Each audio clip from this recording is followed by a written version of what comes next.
Hello and welcome to another episode of Furry Friday. Today we're going to be discussing a different mammal order, Sirenia. So today we're going to be talking about manatees, sea cows, dugong, those cool looking elephant looking things that live in the water. So let's talk about their taxonomy. Actually, over time, the group used to be a lot more diverse than it is now. Earliest Sirenians were actually terrestrial or amphibious. So if we see this picture, you can see that they walked on land. They were thought to be a keystone species in grazing at the time. So the two extinct families are Parasomidae and Protocernidae, and these lived in the mid/late Eocene era, although Parasomidae is thought to be the most primitive of the Sirenians. And there's also a close relationship they've found between Sirenians, elephants, and Hyraxes. Linnaeus actually, back in 1785, grouped them with sloths, anteaters, and pangolins, which is not accurate modern day. And in the 1800s, Sirenians were also considered to be closely related to whales, which would make sense if you just think about the fact that they're aquatic, but they're actually more closely related to elephants and hyraxes. Next up, talking about habitat and distribution, they all live in the water, different places in the water depending on manatees versus like dugongs, but they're all in a variety of tropical and subtropical / aquatic habitats.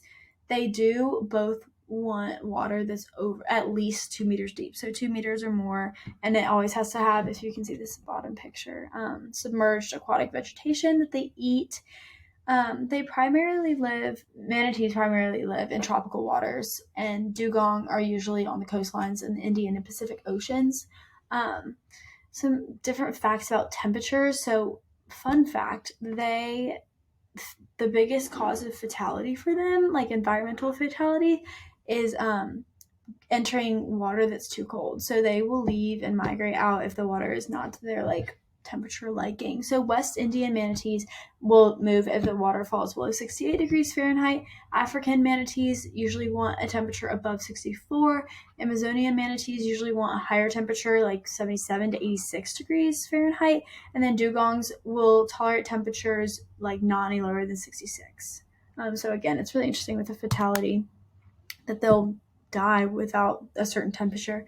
Talking about their morphology, I found this picture of a sea cow, a dugong. They look similar, but they vary a little bit between manatees and dugongs. But that's a good picture of just the sea cow. So I'll discuss the manatee facts too. But so they both have two front limbs that have become flippers. They do not have hind limbs. Their pelvis are vestigial. They don't even have skeletal remnants of a leg or foot bone, which is really interesting. Sirenian tails are flattened horizontally and usually provides them with propulsion. Like that's how they move through the water, and it's rounded like a paddle. So manatees have this, but dugongs have a deeply notched tail, which you can see in this picture. That has that big notch in it, compared to manatees have like a circular paddle. They also both have really thick and tough skin, although some of the extinct families had even thicker and tougher skin, which is hard to imagine because they have very, very thick skin. They're pretty much hairless except for their muzzle, where they have sensory vibrissae, which they use. Their upper lips are also enlarged and very muscular, and this is how they grab that aquatic seagrass and rip it up to eat it. Manatees don't have incisor teeth, but dugongs do. And the manatees also only have 6 neck vertebrae instead of 7, which is typical for all other mammals.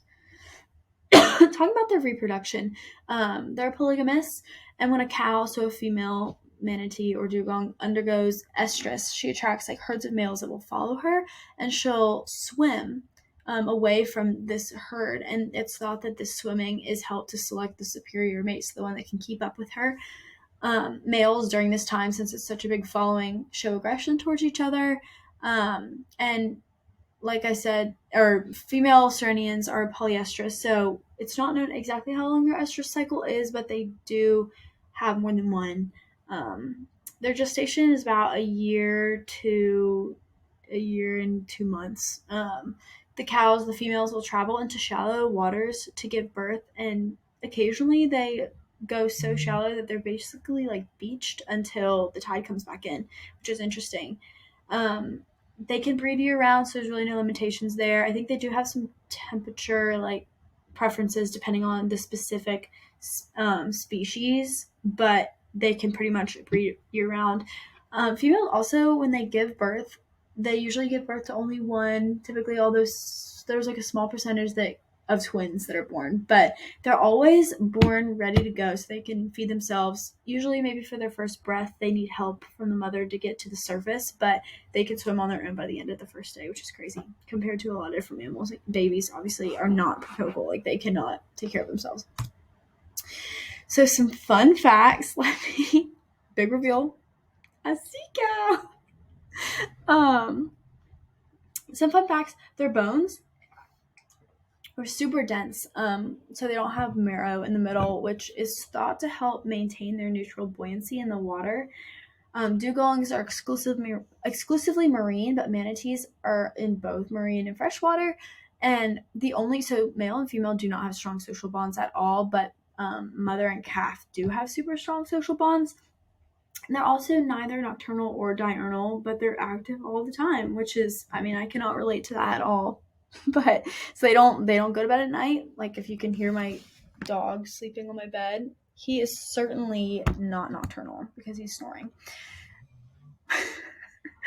So yeah, they're active all day, and they're also believed to be the basis for the mermaid myth, which is really interesting because they saw these like things swimming through the water, and they were like, "Oh my gosh, that is a woman." Interesting. Sometimes I feel like I look like a manatee too, so I can't blame them. But next is this fun video of the manatee running into glass. He's so squishy looking.